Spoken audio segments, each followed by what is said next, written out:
another matter, over the past few days, Director of National Intelligence Tulsi Gabbard has unveiled shocking new evidence that former President Barack Obama and top aides in the Obama administration conspired to subvert President Trump's 2016 election victory and undermine the democratic will of the American people.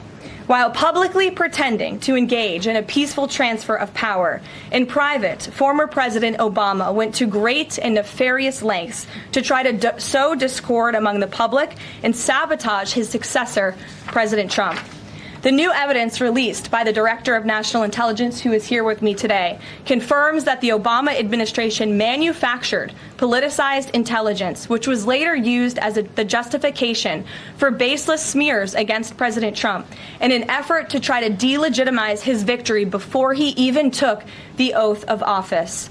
The truth is that President Trump never had anything to do with Russia, and the Russia collusion hoax was a massive fraud perpetuated on the American people from the very beginning.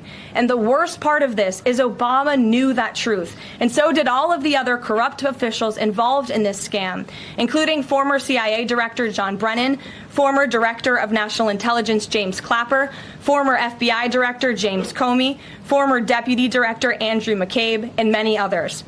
Director of National Intelligence Gabbard's report further confirms what we already knew. There was no collusion, no corruption, except on the part of Barack Obama and the weaponized intelligence agencies at the time. The Russia hoax was a blatant lie, all ginned up by Democrat political operatives that were signed off on by then President Obama and leaked to the news media to launch a years-long witch hunt against President Trump and his first administration. Allies of the president, including his own son, Donald Trump Jr., were disgustingly smeared as Russian assets, and some even had their lives destroyed because of this vicious lie. The president's first 2 years in office had this fake distraction hanging over it, and endless resources, time, and political capital were spent having to debunk these lies from the highest levels of our government. Now, nearly 10 years later, thanks to the declassification of documents by Director Gabbard, the truth has finally come to light. And this truth vindicates President Trump, his family, and his many allies and associates who were smeared with defamatory lies. President Trump was right from the beginning about all of this, and we are grateful that justice can be served.